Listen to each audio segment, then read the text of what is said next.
Hey everybody, we are back. We're going to tie Datus Proper's Perfect Done. And this is from What the Trout Said, Datus Proper's amazing book. Here's a picture of the fly and its parameters, a wing profile, low riding, realistic tail. And here he goes through the advantages and disadvantages. And you see the list here. The book is very worthwhile getting. Here's my final fly tied without a camera. And now let's give it a whirl with the camera. I'm going to use a classic dry fly hook here, TMC 100 in size 14. I'm just going to use, this is Magpie tying thread, 72D. And these are English Bantam Blue. It's basically like a barnyard rooster, a natural gray, what's called an English Bantam. It has slightly rounded tips, so I'm going to use those feathers. In this tying, just a real dirty cape here, a dun that is just, speckled and dirty. And then I'm using a wire rib, this Sabai flat wire, which is very light and thin but flat, so it gives that segmented profile. And then for the tailing, I'm going to use GDC, which is my abbreviation for Gallo de Colorado, which is the whiting version of Gallo de Leon that he's crossbred with other things and now has become something else, which makes really nice tailing material. So basically, data suggests you make the wings the length of the hook, and to tie in some of the fibers. So I cut it so it's a little bit more manageable. I'm sort of measuring here and removing most of the fibers on the stems.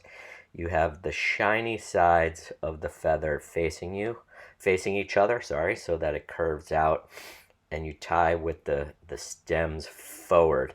Give a couple of pinch wraps to get it really tight, and then one right behind the wing there. And now the tricky part, he wants you to fold those exposed stems back and give it a couple more wraps. He does not do X wraps through the wings. I just felt like I wanted to do that, so up to you. You don't have to, but I just wanted to secure the division there a little bit better, and so did that, and just cleaning things up here as we go forward. So there you have your wings, and they're canted back. That's the key. For him, he always had a problem with the way tying wings reverse style, where they're over the eye of the hook, and then doing a thread dam in the front to push them back. They always tend to ride forward and they don't ride back in a mayfly. For him, if there's a wing profile, it should be angled back. And so now I'm tying in the tails and doing some X wraps and maneuvering here to create a V in the tail. Whether this is important or not is up to you.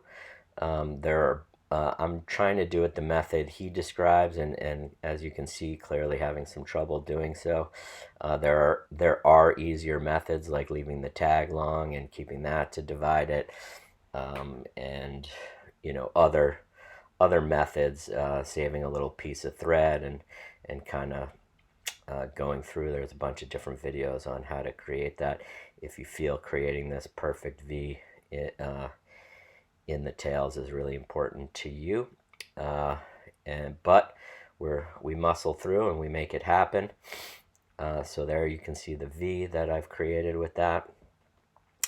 And now I'm just going to dub the body with, this is beaver in a like a pinkish hued Hendrickson sort of color. So he advocates to put the dubbing on the thread and get it started, and then catch in the wire. So this is that flat wire, and then make the body. And he likes the wire ribbing to be reverse. So again, up to you. You could do it forward style. So the basic advantages, well, the issues with dry flies is that if you feel a wing profile is really important, your options for wings are quill slips, which maybe to the angler look the best, but they absorb water and they're fragile, and so they'll eventually cause the fly to sink. So I'm tying in the hackle just here in the front, and so he says to do wrap start in the front and then a couple wraps behind the wings and then come back in the front and do a wrap. I did two, and then tie it off. Now you notice that everything is shifted back a little bit from the eye. It's a little bit more central located. Now you're gonna, like if you followed my Roger Woolley video to kind of make a Compara Hackle, I call it, you push the hackle that was on the bottom of the hook up, and you do some figure eight wraps here to lock it in place.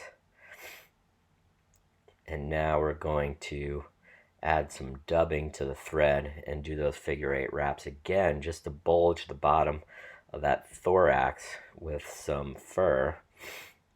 And basically what you create is that comparadun shape with hackle, and now you have a wing profile. So quill slips, back to what I was saying, are going to, they absorb water and they're fragile, and then they can be a pain in the ass to cast. Flank feathers are easier to cast. They're stronger. They're not going to fall apart like a quill slip, but again, they absorb water. Hackle tips, better, right? So the beautiful thing about rooster hackle, particularly if you're using rooster, not hen, is that they don't absorb water or false cast. You can shed them and you get a wing profile. So if you feel that a wing profile is critical and a simple hackled fly is not going to do it, then hackle tips is a really, really good option. And so this is his idea to create a low riding wing profile, easy to cast version of a dry fly, and you can do it in any colors and patterns you want. So there's your V wing, and again you saw the Compara sort of hackle style, and now you have wings with it, a wing profile. I don't see a lot of people tying this fly, and I don't see it as particularly popular, just like Marinaro's Thorax done, which is, I guess, an inspiration for Datus here, and a similar kind of concept of a fly to get you a really big wing profile if you think that's critical. It's not really that popular these days, and I think it's because the parachute. I think the parachute is just as fiddly to tie, gets the job done in a much similar way, and gives you that wing profile. But cool to see this, and that's how it's done. Thank you very much. Take care. Bye.